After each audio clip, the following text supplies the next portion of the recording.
की बात करें और उसको हम छोड़ दें।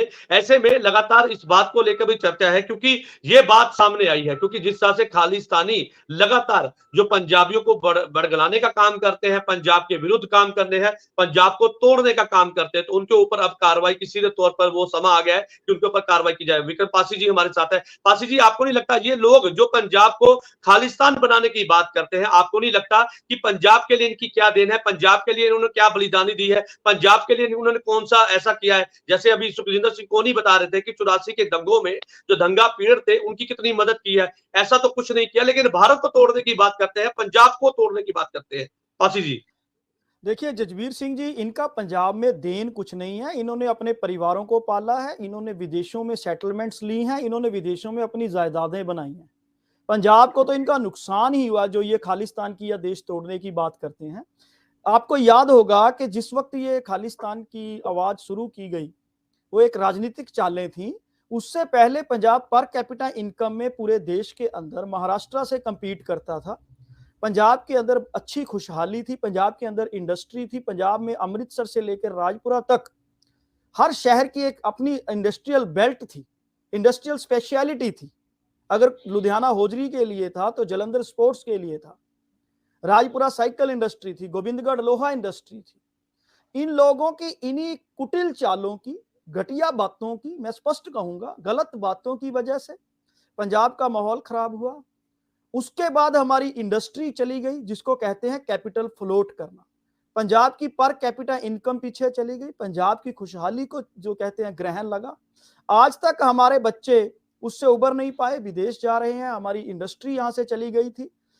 तो इन चीजों की वजह से पंजाब को संताप भोगना पड़ा। हमारी सिख कम्युनिटी को, जैसे मैंने पहले बताया, अकेली सिख रेजिमेंट के मैंने आपको वो बताए हैं, महावीर चक्र, परमवीर चक्र और वीर चक्र, बिल्कुल बिल्कुल। जिसकी ये बात करते हैं। क्योंकि कभी भी, आज भी मैं दावे के साथ कहता हूं, 99% सिख कम्युनिटी हमारी, वो कभी भी खालिस्तान के पक्ष में नहीं रही। अगर पंजाब के अंदर उस दौर के अंदर, काले दौर के अंदर हत्याएं हुई, उनमें हमारे सिख भाइयों की भी हत्याएं हुई, हिंदुओं की भी हत्याएं हुई, वो कोई बख्शा नहीं था उन लोगों ने। और तीसरी अहम चीज मैं इसमें और बताऊं, जो इस चीज के अंदर है, ये एक कॉन्स्पिरेसी के, ये कठपुतलियां हैं विदेशों की। हमारे पंजाब के अंदर आज भी हिंदू सिख में फर्क नहीं है। मैं आपको जजबीर जी एक छोटी सी एग्जांपल बताता हूं।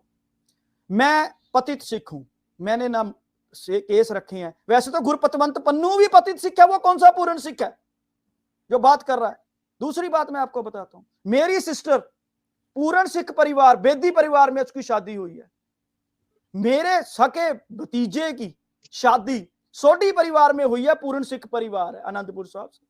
हमारे अंदर तो ऐसा कोई फर्क है ही नहीं। पंजाब के अंदर फर्क पैदा करती हैं इन लोगों की जो विदेशों में बैठे हैं, अपने पैसे के लालच, अपनी एक एजेंडे के तहत इनके रेडियो चैनल चल रहे हैं, इनके टीवी चैनल चल रहे हैं, विदेशों की बैठी सरकारें इनके ऊपर पूर्ण लगाम नहीं लगा रही। और एक चीज बड़ी, विवेक शर्मा जी ने कहा कि फ्रीडम ऑफ स्पीच कह देते हैं, वो फ्रीडम ऑफ स्पीच में कभी भी कत्ल करना, बम ब्लास्ट करना शामिल नहीं हो सकता, हो ही नहीं सकता। फ्रीडम ऑफ स्पीच है, आप अपना विचार रखिए, लेकिन पासी जी यहाँ धमकी पे एक नहीं। सवाल है। जब देखिए कनाडा में जब निज्जर का कत्ल होता है तो सीधे तौर पर भारतीय एजेंसियों का नाम लगा दिया जाता है, पार्लियामेंट में ये मुद्दा जोरों शोरों पे उठाया जाता है। हालांकि भारत ने ये बात बिल्कुल क्लियर कर दी थी कि अगर आपके पास कोई प्रूफ है तो वो पेश कीजिए। आपको मैं एक चीज बताना चाहता हूं कि अगर आप थोड़ा सा पिछले 40-50 साल का इतिहास उठाओगे जजबीर सिंह जी, उसमें आप एक चीज देखोगे जी कि कनाडा हो, यूके हो, इन लोगों की इकोनॉमी इस चीज पे है कि हमारे बहुत से स्टूडेंट्स वहां जाते हैं, हमारा पैसा भी वहां जाता है। दूसरी चीज, इन जी लोगों को चीप लेबर भी चाहिए होती है। तीसरी चीज, ये उन देशों की सदा ही स्ट्रेटजी रही है कि कोई भी बड़ा देश, चाहे वो जनसंख्या में बड़ा हो, चाहे क्षेत्रफल में बड़ा हो, वो इतना मजबूत ना हो कि वो इनको टक्कर दे सके। उनमें लगातार डिस्टर्बेंसेस रहें।